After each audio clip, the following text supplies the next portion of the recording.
So this is how to bypass the PC board to connect the compressor. If the compressor is not, the fridge is not running, the compressor is not running, this is how you bypass the PC board. You connect the compressor, the gas is perfect now, straight on the power.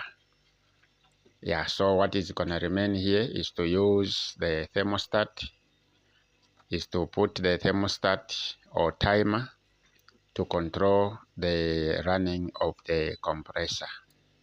So this is how you bypass the PC board. If the PC board has got a problem, that is how you bypass it.